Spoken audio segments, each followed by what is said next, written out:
right out of high school, my dream job, or at least what I thought was my dream job, was to be a marketing director for a major corporation.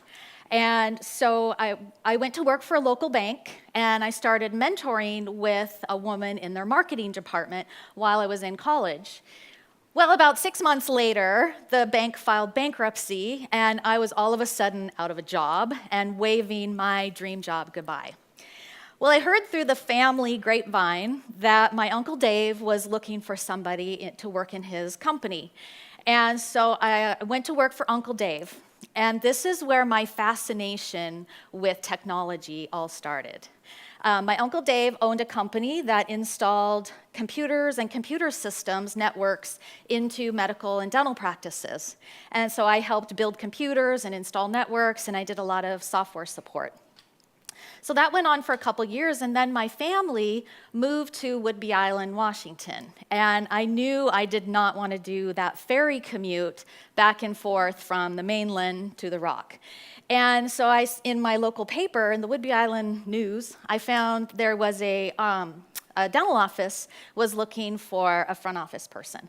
And I thought, well, hey, I've installed computers into dental offices. I could work in a dental office. So I went to work for this amazing doctor on Whidbey Island. And he was going to be a little surprised hiring me with my technology background. Well, it took a few years of convincing, but after a few years, he was ready to upgrade the computer systems. And so I scheduled 3 demos to look at the top 3 practice management softwares and look to see who was going to upgrade our computers. Well, on the day of our Dentrix demo, who do you think walked in to do our Dentrix demo? My Uncle Dave. I know. My Uncle Dave had sold his computer company to the Henry Schein Corporation. And so, long story short, my dental practice converted to Dentrix. And after my 2 days of training, I was not satisfied with my skills and my knowledge of my new software. So I pulled out my 1,200-page manual and got my highlighter out and sticky notes everywhere, trying to learn this new practice management software. And this went on for a couple years, and I did my best. But in 2005, I received a notification through our fax machine that the state of Washington was looking for certified Dentrix trainers. And I thought, what better way for me to learn my software than to become a trainer? And that's why I became a certified Dentrix trainer. In January 2006, I started going out and doing Dentrix training. The doctor I was working for worked 4 days a week, so I had probably 4 or 5 days a month where I could go out and do some training, and I absolutely loved it. I loved it. I was learning a ton about the software. I was able to take my knowledge of working in the dental practice to other offices. But what started happening is I started to get a lot of questions. The dental assistants would come up to me and they would say, now Dayna, the doctors want us to put all this chart notes and everything in the computer now, and we are freaking out. Can you help us? And the doctors would pull me in the office because they didn't want anybody to know that they actually had a question, right? So the doctors would pull me into the office, and they would say, now, Dayna, my colleague down the street, he had a flood in his office, and his computer systems were broken. And they plugged in their backup tape, and it wasn't a good backup tape. My team hadn't been managing the backup, and they lost months' worth of data. I don't want that to happen. Can you help me? And the hygienists, they would gang tackle me in the corner, right? They would say, now Dayna, we have an hour to do our perio chart, take our x-rays, treat our patient, schedule the next appointment, and turn our room over. And you want me to do all of that in the computer? Are you crazy? Can you help us? And the front office team members would come up to me and they say, I'm hearing this rumor that in 2014, all dental practices are going to have to be paperless. Is that true? Can you help us? So these questions started making me think. And my gut was telling me, you can help these people. You love technology. You know their software. and you live in their shoes every day. You can help them. And so what do you do when you want to learn something new? You want to try out a new recipe.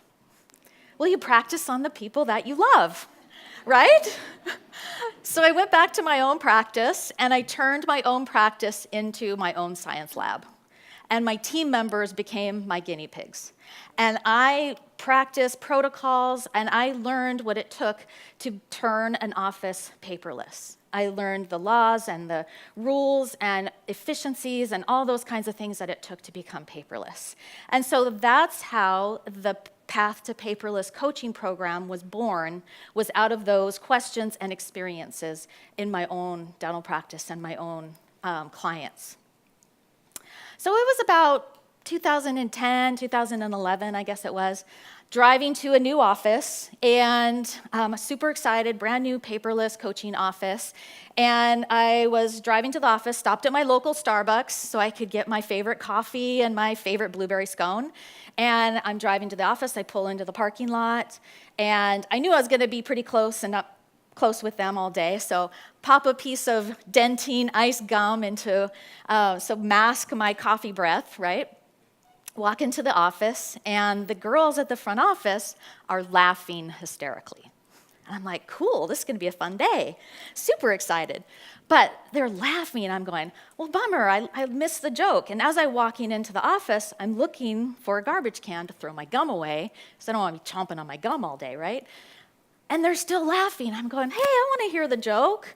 And I'm still looking for a garbage can to get rid of my gum. And finally, one of the gals at the front desk, she says, well, the doctor thought, since this was going to be our first session of going paperless, that we weren't going to use any paper after today, and so he got rid of all the garbage cans. Yeah, I know. So I want you to know that going paperless does not mean you're going to lose your garbage cans. You're not going to stop using paper. Going paperless does not mean I'm going to take your chart away, at least not in the beginning. But going paperless means something, and it means something to you. You're all here for a reason. You signed up for my class for a reason. You either have a frustration, you have a question, or you have an amazing idea that you want to share with everybody today. I want to find out what that is. So we're going to find out together why you're all here, and we're going to find solutions for why you're here. I can guarantee you that the reason you're here comes down to 3 key elements. And those key elements are creating efficiency, consistency, and security. So let's go.